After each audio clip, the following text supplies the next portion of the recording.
Your true wealth is your time and freedom.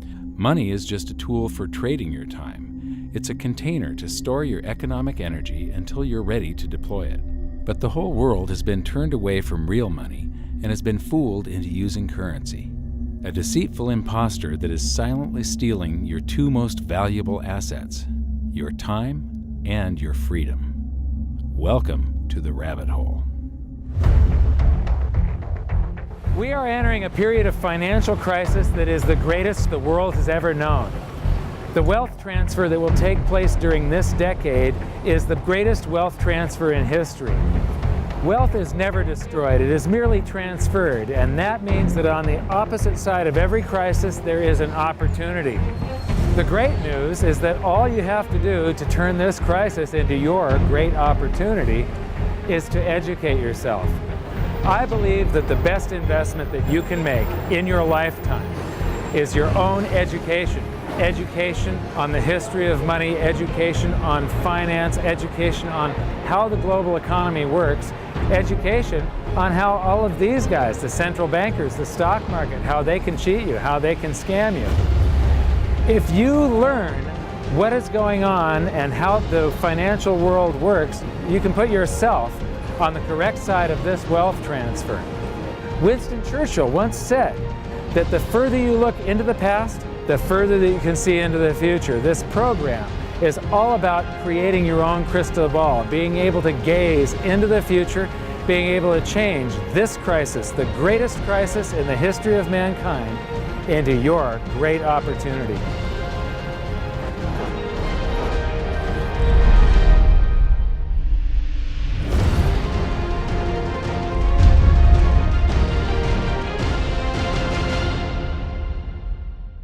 The hidden secrets of money, some of them are hidden in plain sight. They're like right in front of you.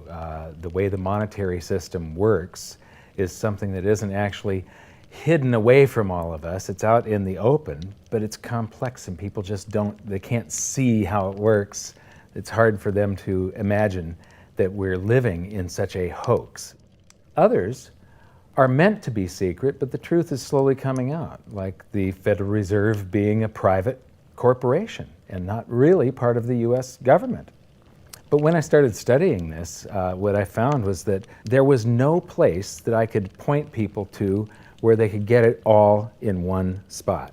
And so I basically decided to write my book about it and consolidate monetary history, economics, the markets, fundamentals of gold and silver. There's a lot of smoke and mirrors in economics, and I've sort of made it my job to lift the fog for people.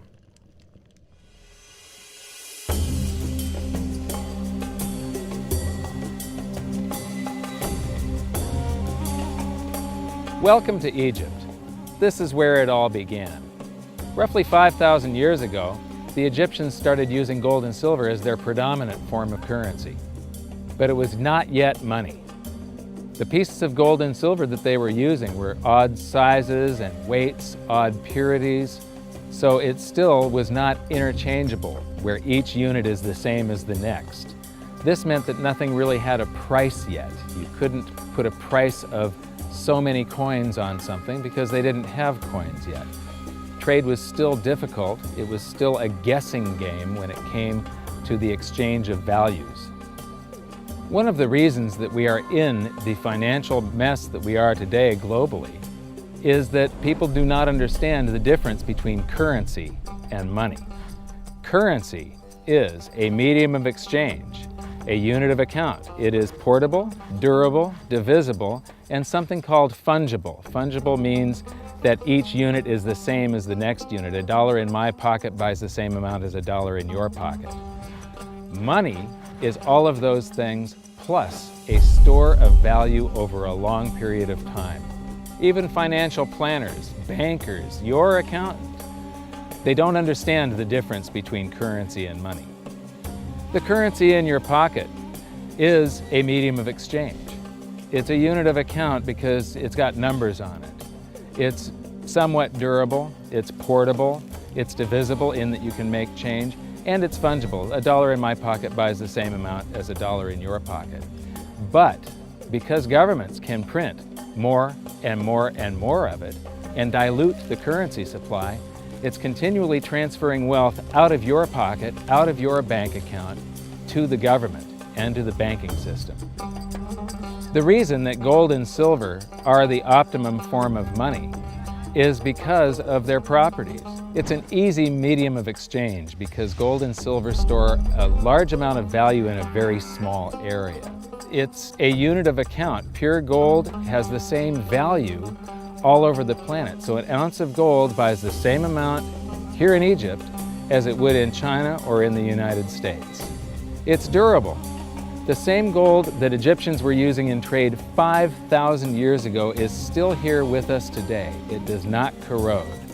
It's divisible. You can make change with it. It's very portable.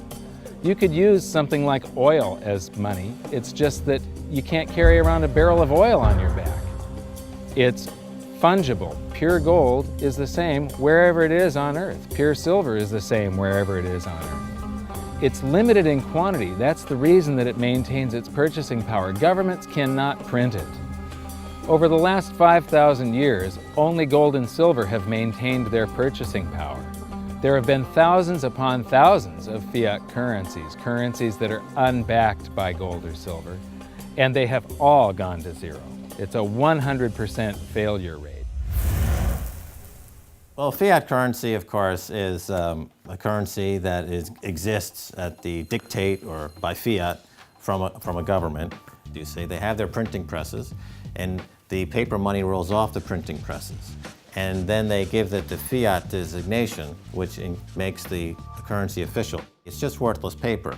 But when Ben Bernanke gives it the special sign, and they have the cult meeting at the Federal Open Market Committee meetings, it suddenly becomes currency. If you look at what's really going on, it's a con game. And so there's confidence. Well, the Federal Reserve is very forthright about what they're doing. If you read their websites, they'll tell you it's a confidence game. They tell you that there's no intrinsic value in their money. They'll tell you that they print it backed by absolutely nothing. They actually display all these facts. But if you tell somebody in the public that this stuff is created out of thin air, there's no backing whatsoever, it's absolutely worthless, it's about as valuable as monopoly money, they'll look at you like you're nuts. Is there an example throughout history of a fiat currency, a piece of paper that's unbacked by anything, surviving? Short answer, no. Long answer, no. And here's why. When Addison Wiggin took over at the Daily Record, when they got cranked up, Bill Warner asked him to catalog all of the fiat currencies throughout history and what happened to each of them. Addison dutifully went to work. Within a short period of time, he had gone through the alphabet. All the fiat currencies that started with the letter A were done. They all went to zero. He was halfway through the letter B, and all the fiat currencies that started with the letter B, and there were 600 of them in just the first letter and a half of the alphabet, and every single one of them went to zero. Every one. 600 fiat currencies that start with the letter A, and half of the ones that start with the letter B are 600 of these things. Not one ever came close. You think this one, the United States dollar, is going to be the first one after all that? I don't think so. No. No currency, fiat currency has ever survived. None. The thing about money is there actually is a fairly well accepted definition of what money is. The question is, as you apply that definition to particular things that people claim to be money, do they fit the definition?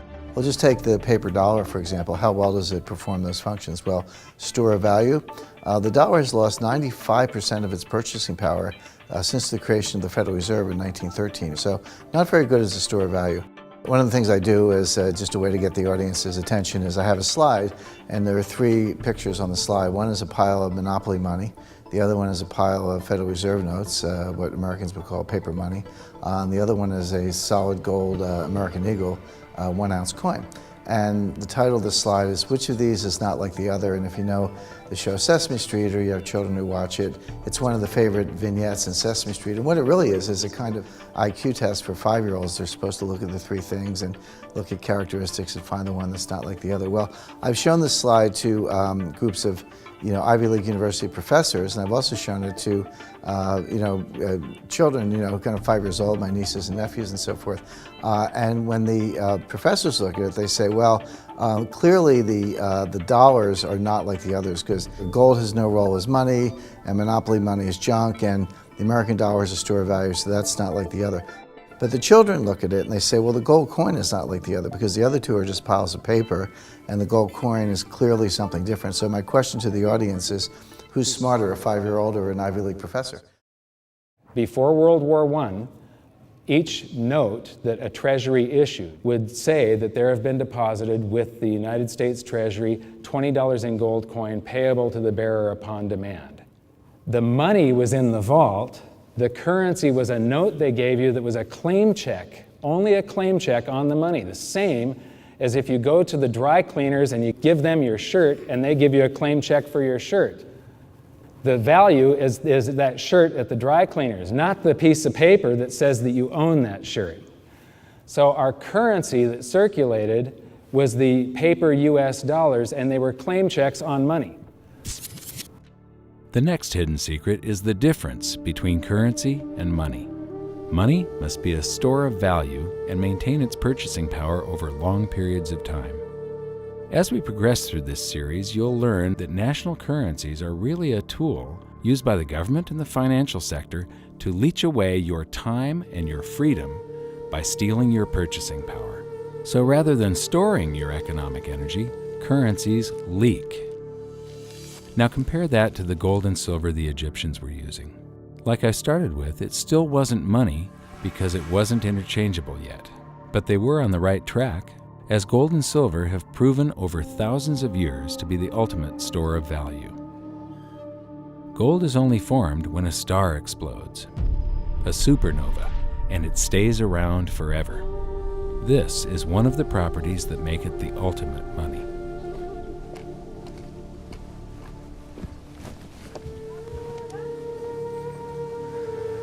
People are amazed that after 5,000 years, the pyramids are still here.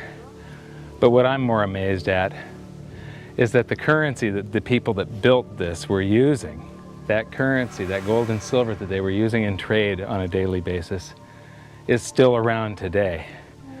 It may have been melted down and re-refined, and it's in a coin or a bar or in some piece of jewelry, but it's still with us today, and it still purchases something.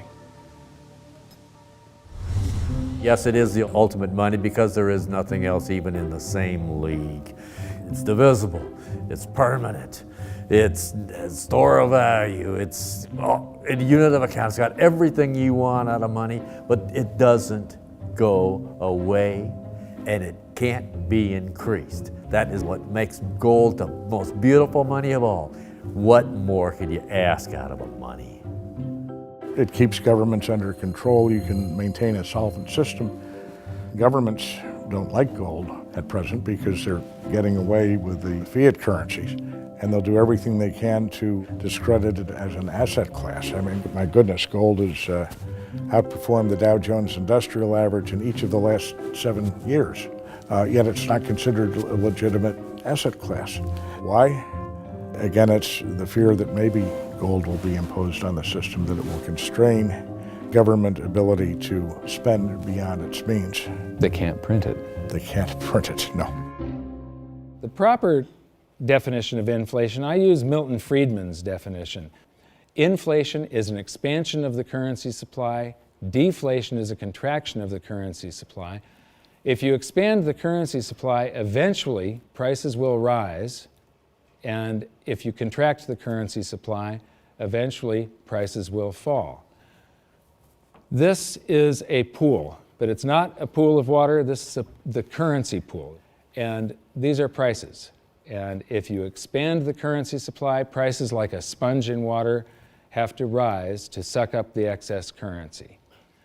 Governments never stop printing more currency and adding currency to circulation. Therefore, prices keep on going up, not because the stuff that you're trying to buy is changing. The real estate doesn't change. What has changed is the currency purchases less and less. It's the currency going down, not prices going up. The truth is, what we have that makes our world work right now is a big story. None of it's real. It's all just promises. And if you think about it, that's how currency began to work in the beginning. You know, before we had currency, we had barter. I'll give you 3 coconuts and you give me 4 fish, because that's kind of a fair exchange on coconuts to fish.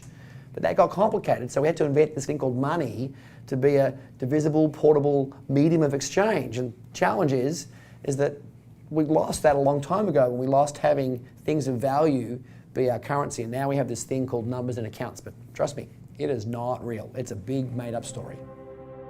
One of the biggest make-believe stories ever is called quantitative easing, which sounds complex, but it's really just a smoke and mirrors term for currency creation. QE started with the banking bailouts back in 2009.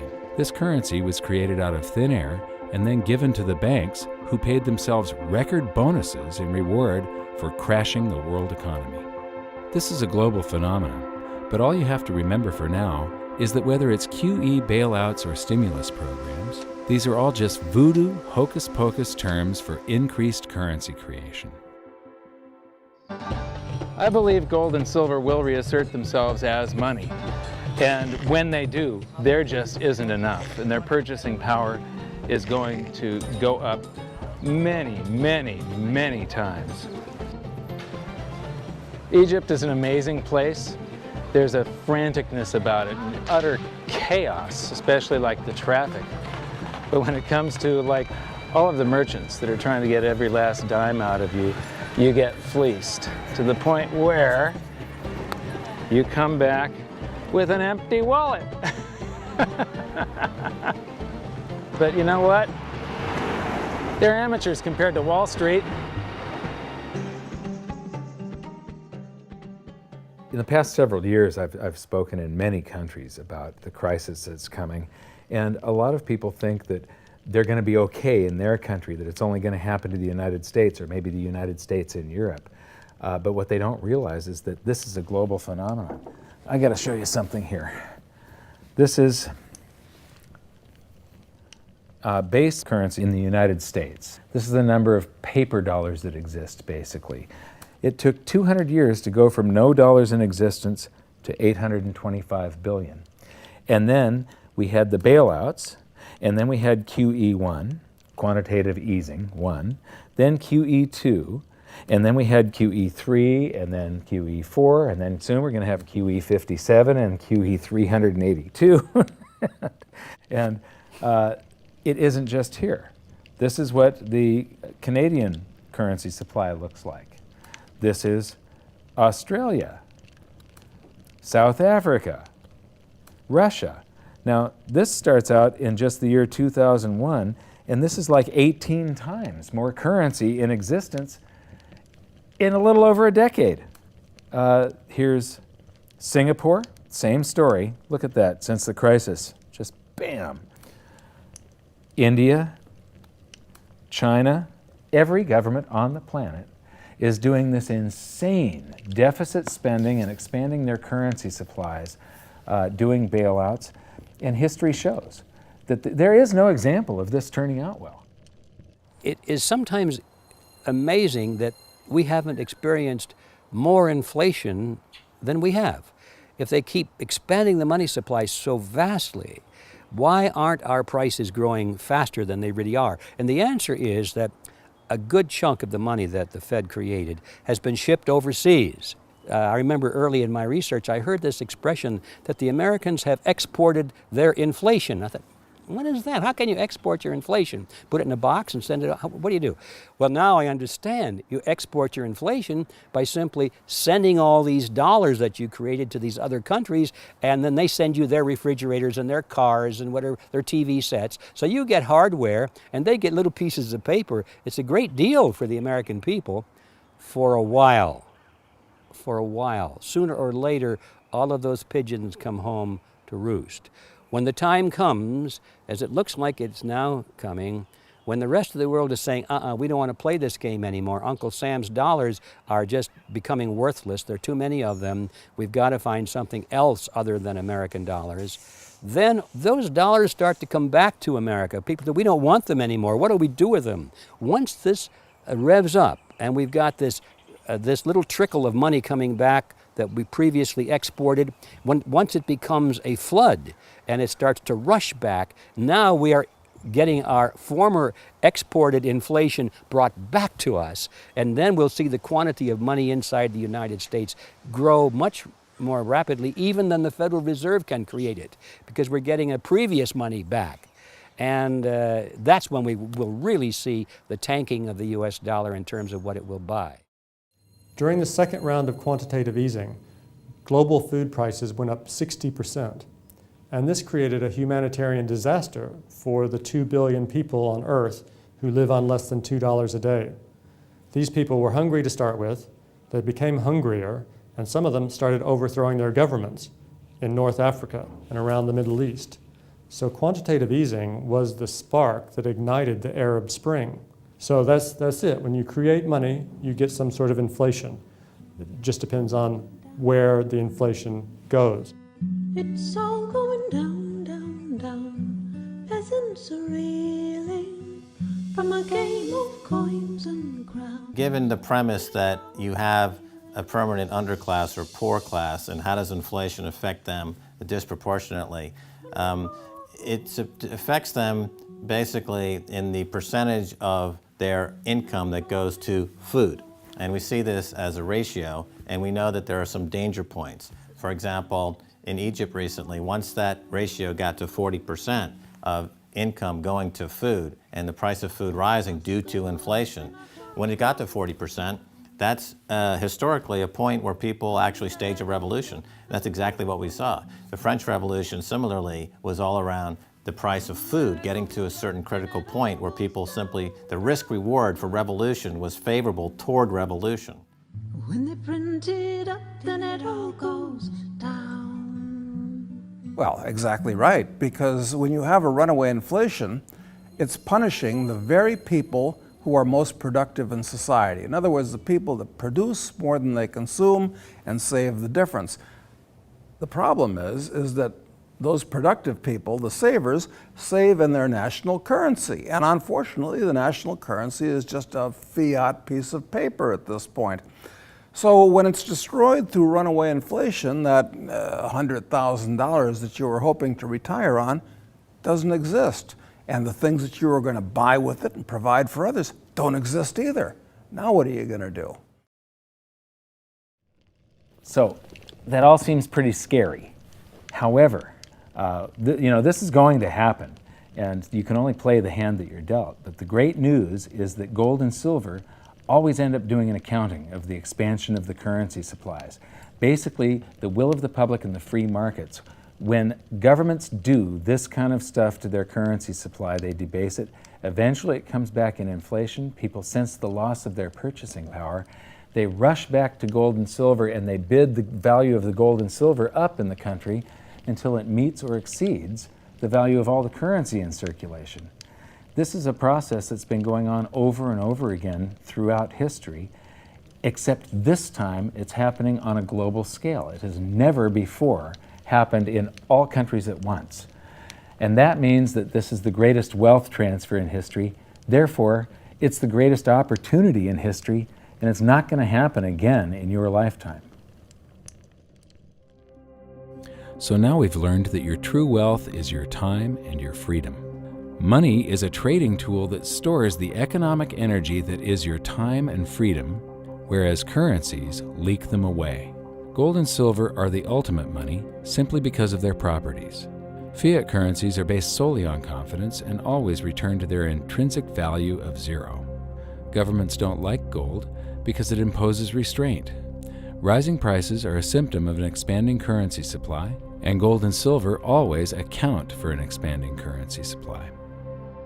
So that's it for this episode. Join me next time as we begin to investigate how monetary history just repeats and repeats, and how gold and silver always win the battle between currency and money. Until then, my challenge to you is to stop calling currency money. It's a crucial first step towards setting your mind free of all this economic voodoo and changing your context. You can learn more by watching the bonus features on our website, and if you have any questions, you can post them there, and we'll answer some of your questions in future bonus features. So good luck, thanks for watching, and we'll see you next time.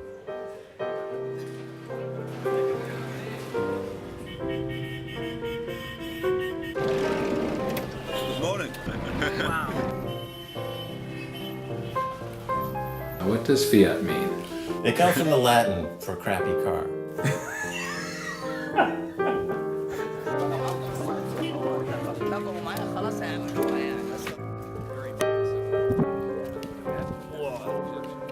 In the desert in a suit. My camel died. You're not too sure about that, are you? Huh?